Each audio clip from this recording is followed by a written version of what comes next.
This is Cheryl Todd of Gun Freedom Radio, coming to you from the 2019 SHOT Show in fabulous Las Vegas, Nevada.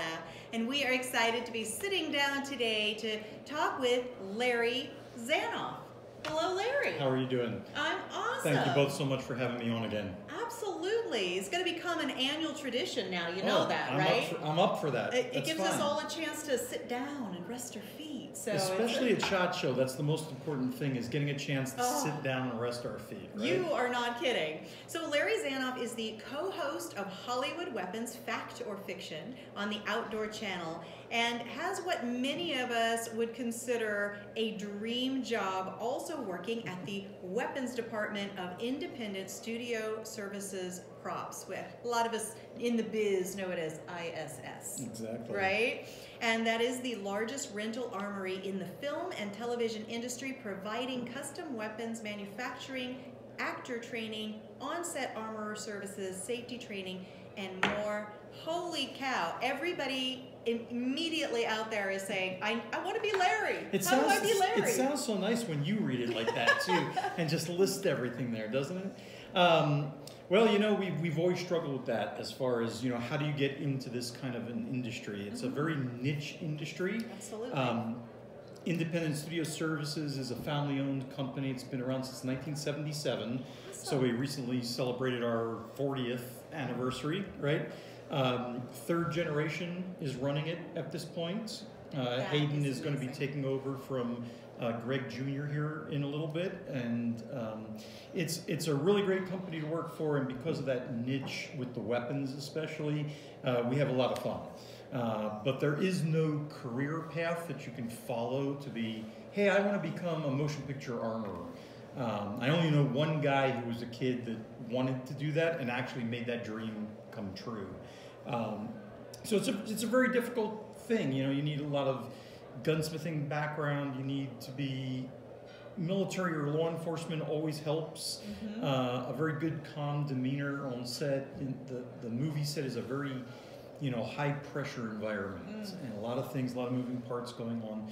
So it's hard to find the people with the right mix of talents, you know, both to be able to be diplomatic with, let's say, a director or a star, but at the same time being able to drop the hammer down when there's a safety issue, and stepping in and saying, no, I'm sorry, you can't do this. And you got to do it in a nice way. Absolutely. So Larry, how long have you been working there? Yeah. Well, I've been working in the film industry for about 20 years. I actually was in the firearms industry prior, because all I wanted to do was be a gunsmith and sit at a bench and tinker with guns. And now I deal with things like working on set and dealing with actor training and directors and export permits to film in other countries, and I haven't sat on a bench and tinkered with guns in I don't know how long. In fact, just about 2 weeks ago I had to renew my concealed carry permit, and I realized that I hadn't been shooting on a range unless it was involving work for like the last year and a half. And I was like, wow, this is, you know, it's nice to get out there and, you know, exercise all your skills and be able to shoot all your guns and everything. But you shoot, I mean, at the studio, you guys have everything from PPKs to cannons. I mean, how do you learn to do all of that? Well, our motto is actually from rocks to rockets.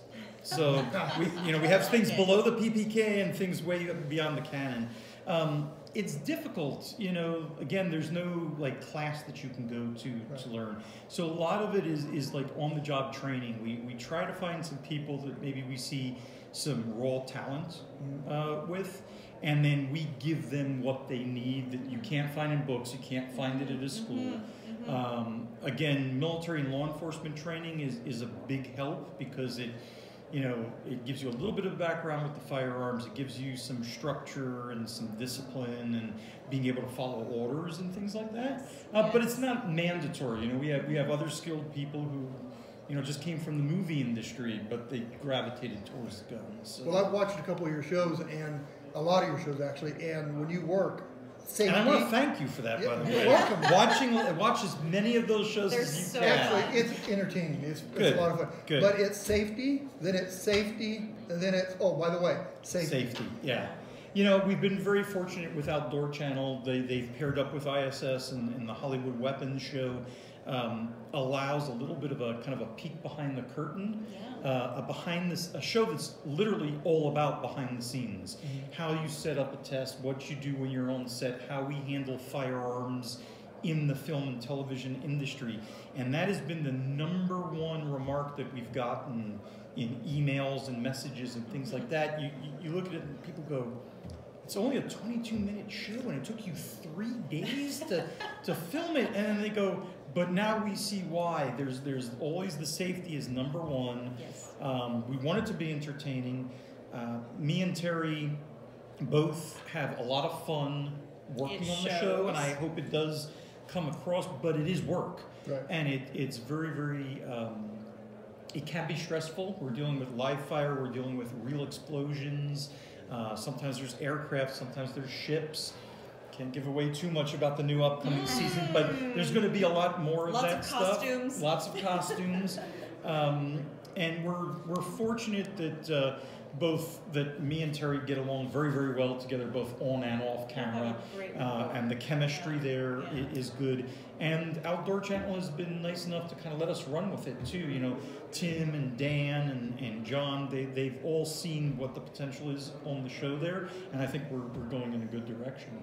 Well, I really is a fun show, and I highly recommend it to everyone. I do believe it's also on.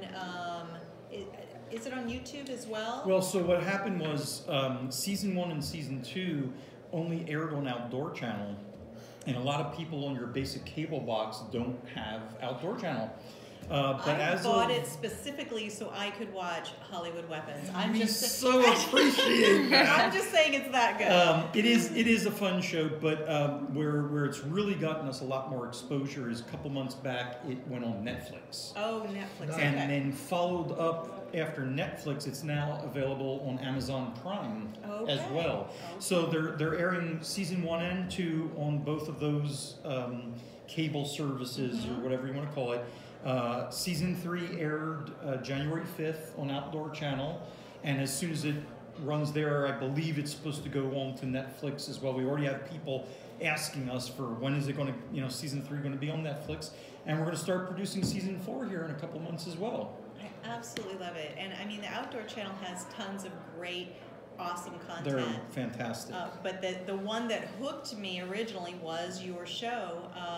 And last year I got to talk to Terry Shepard, who isn't at SHOT Show this year. Not this year, yeah. And to you as well. And it just makes it even more fun for us to watch now, that we've gotten to have kind of this behind the scenes look at the behind the scenes that you guys portray. I had the fortunate opportunity of running into a very high-level NRA person earlier this morning, whose name shall remain, nameless. But we were talking, and one of the things that we like so much about the Outdoor Channel in general, but shows like Hollywood Weapons, like Gun Stories with Joe Mantegna, Shooting Gallery and stuff like that. It's one of the few places on any network where you can see gun ownership treated as a positive thing and shown in a positive light. Yes. As opposed to, it's great to have all these big shoot 'em up movies and everything, and they're great, but you always have good guys and bad guys, and then sometimes you're not sure about the message. But these shows on Outdoor Channel are doing a really great job of showing things in a very positive light, and that's why we're happy to be associated with it. You do, and it's one of the things that's really missing, I think, from the conversation about firearms and that sort of thing, is the fun of it, right? You can go out, and when everything is done safely, then it is such pure fun. And I've always been mystified by that too, because, if you look at things like archery, you look at even polo. Polo was developed from knights in armor practicing with their weaponry, trying to hit different targets and things like that. There's things that have military roots that have been successful. Fencing, for example, have transitioned into a sporting environment where even people that aren't into it, they're not against it necessarily. It's like, we're not afraid of swords when we go see a fencing competition, or we're not afraid of the mallet when we're out watching a polo game. But firearms, I think, it's not reached that point yet. There's still a little bit to go on that. But you're right, there's a lot of fun involved in it.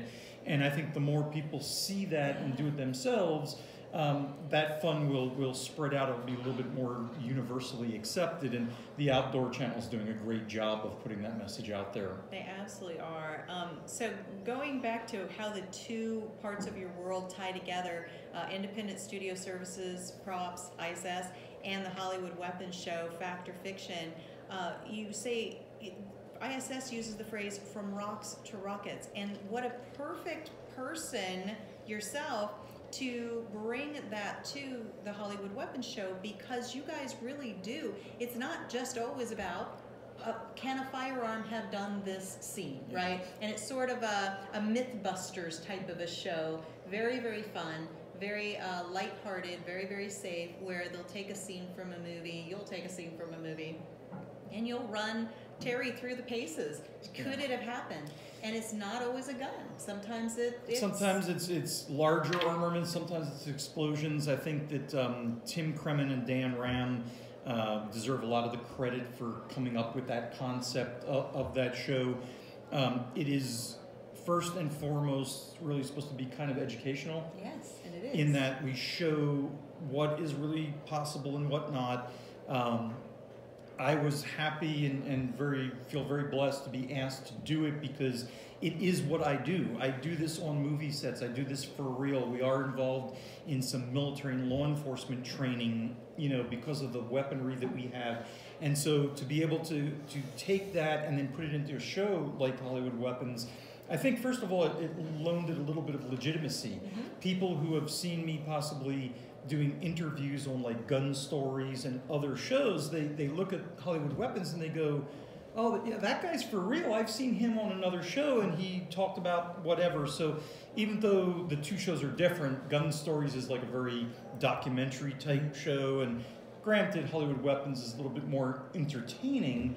I think that the formula that we came up with, or that Tim and Dan came up with, has been very, very successful, and both myself and ISS being able to be involved in that has been a golden opportunity. It's wonderful, and one of the fun, gosh, am I going to be giving it away? It had one of the fun stunts that you portrayed had to do with swashbuckling pirates. So that episode already aired. That was the premiere episode of season 3, aired on January 5th. You can still see it in reruns. It was basically a takeoff of the Black Pirate, silent movie, I think in 1923, Douglas Fairbanks Sr. movie. Fantastic stunts that were done in the movie originally. Of course, didn't have our technology nowadays. But we replicated two major ones. One, of course, riding down the sail with a knife, which is the iconic one. And the other one was splitting a ship's mast with a cannonball. And we were successful on both of them. It was really interesting to see the whole cannon dynamic involved in it. It was a first for us, even at ISS, because we've always used those cannons as props, but we never really fired any of them. Mm-hmm. And they're real cannons, so we took it to the next level and said, yep, we can do that. And so Dan wrote the script around it, and I guess I can already say that we did manage to knock over the mast, right? Because it's already aired. But you still have to see it. You should watch it so you can see how it happens, because it is very entertaining. Larry, did you get to try the mast thing yourself? I did not, nor was I interested to.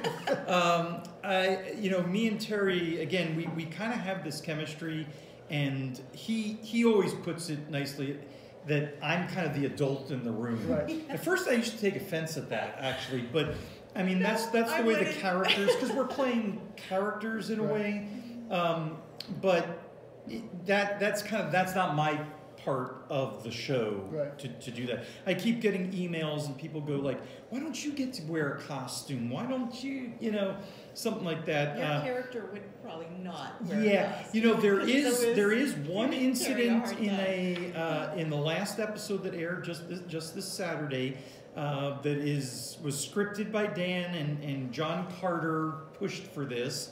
It was totally out of character. They have me coming into a car wash, actually, and it's supposed to be that I'm on the weekend, I'm not working, and Terry, of course, pops up and spooks me, and I've got the ugliest Hawaiian shirt that you could ever imagine. I have that shirt. You know, yeah. Oh, And yes. it was kind of out of character, but you know what? The way they had it set up, it came across I pretty love it. well. So I love it's nice to throw some entertainment in there sometimes. Well, I can't call Terry anymore. I have to call him Columbo.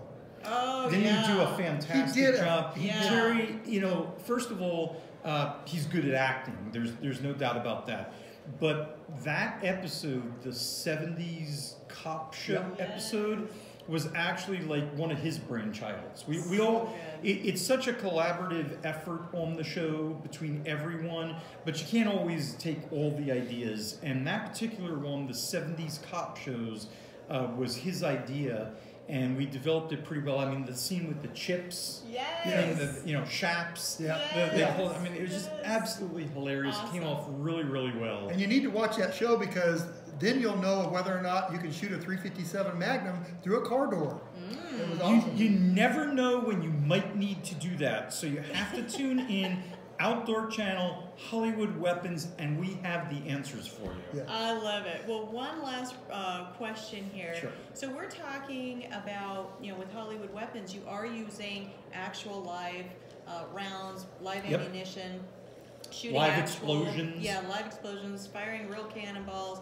But in the movies that you've worked on, there are certain challenges involved with making everything look real, but yet with using blanks. So when we do television shows and big feature films, shoot 'em ups and things like that, basically we're creating the illusion of gunfire. We shoot everything with blanks. We do not ever have live ammunition on a set. Mm-hmm. It's one of our own kind of self-governed rules and regulations of the film industry. Absolutely. So we've got to make the guns work on blanks.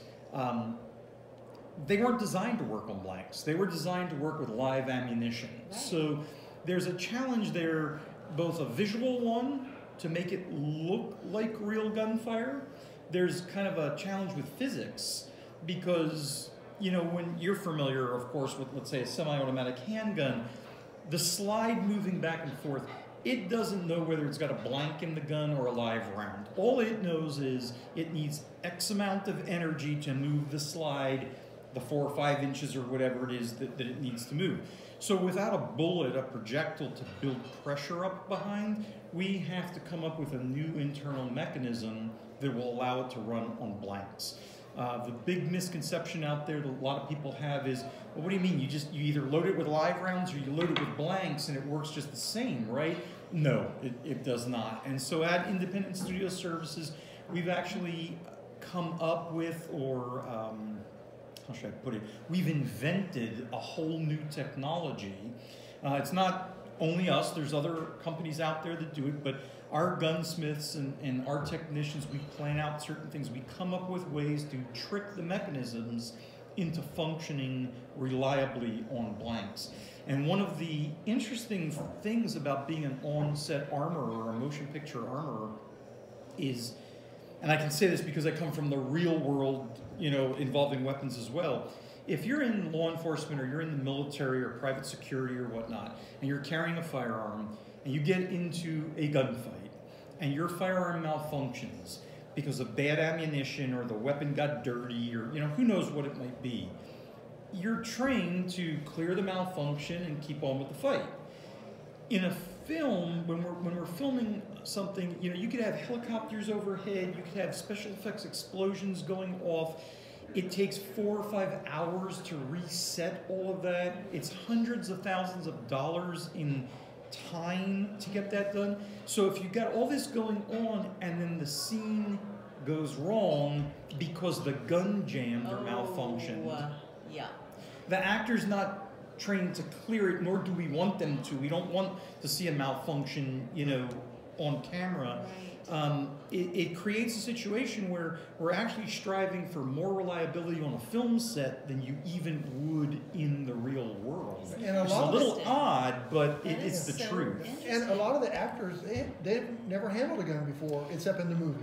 Yeah, I mean, there's varying levels of competency. Some of them are recreational shooters on their own. They do pretty good. But even ones who have fired guns before, they've never fired, a belt-fed machine gun while dangling out of a Huey helicopter before, right? These are not things I do it all the time. Well, we do that, and you swore you'd never tell, by the way. Shoot. But even people who are recreational shooters, they don't get just think about this: the ability to shoot out of the window of a moving car. Yeah. You'd have to go to a tactical school or be in the military or be in law enforcement to ever even get to that point. And now you have actors that you're asking them to do this, or stunt people that you're asking them to do this. Even if they're shooters, they can't drive their car onto a range and practice. Right. So that's another one of the things that the motion picture armorer does. We take the actors out, we train them, we let them practice, we get them comfortable with, the different weapon systems, and sometimes we determine whether or not they're capable of doing the specific scene. You might need, stunt double or something. We had an interesting case with one actor who just wound up having very small hands. It's just the way he is, and he had small hands. He had a lot of difficulty flipping the safety on one of the weapons, and they were doing what we call an insert shot, where it's like a close-up of just, the hand moving a safety.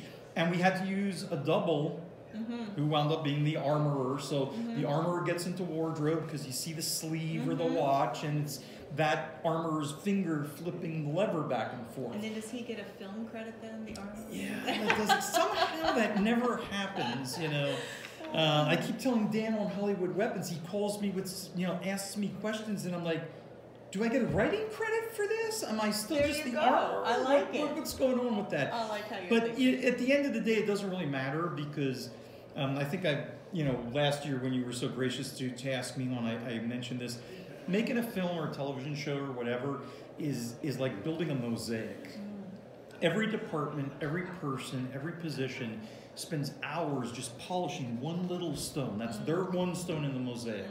And then the editor takes all these little stones and they build this beautiful picture that is the movie that hopefully the viewing public goes out and enjoys and watches over and over and over again, and then buys the DVD and then buys the Blu-ray and keeps on going with this stuff. But anyway, so it doesn't really matter who gets the credit. The film industry is actually much smaller than most people realize, and within the industry, everybody knows who did what.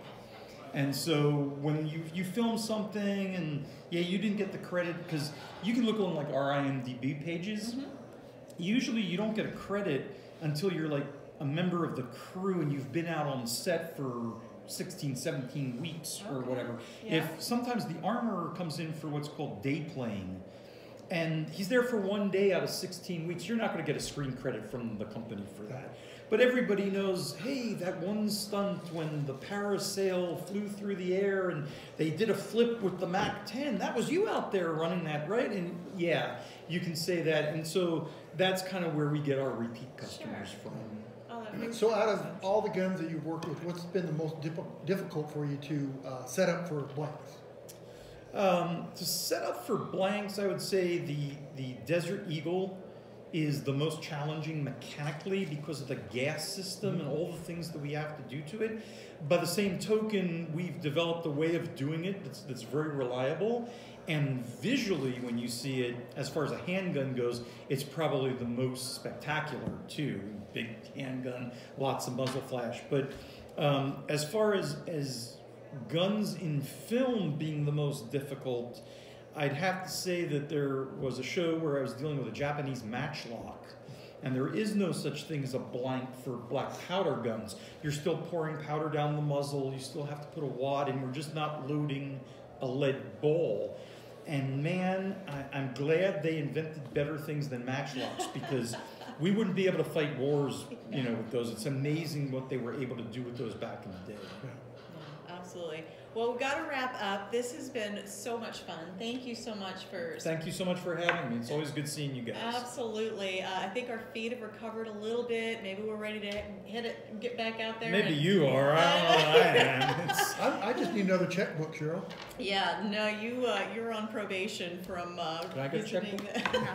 Let's go buy some stuff. I'm going to go with him. I completely lost control. Before we run away, tell folks again, how can they, get a hold hold of ISS Studio Services if they need them? How do they watch Hollywood Weapons Fact or Fiction? How do they get connected with the Outdoor Channel? How do they follow everything you do? So, Independent Studio Services, we have a website. We do not rent to individuals. It's something really, really important that everyone out there should understand. We're an industry company. You have to set up accounts. There's certificates of insurance involved. There's all kinds of liability issues. So we only cater to the industry, Sure. although we cater to law enforcement and military as well in some smaller capacities. Okay. If you're opening up a production, even if it's an independent film, we are one of the few companies left that will actually work with students at film schools who are making student films. So all you got to do is call us up. You'll get the receptionist. The phone number is on the website. Whether you need props or you need graphics or you need video or you need weaponry, whatever it might be, you call up the receptionist. They'll get you to the right spot. On the website, each department has phone numbers as well that you can, contact. Contact Carl, contact Larry, whatever it may be. So we're always happy to do that, and that's international, by the way. We ship guns all over the world. We send armorers with the guns all over the world. So that's pretty easy.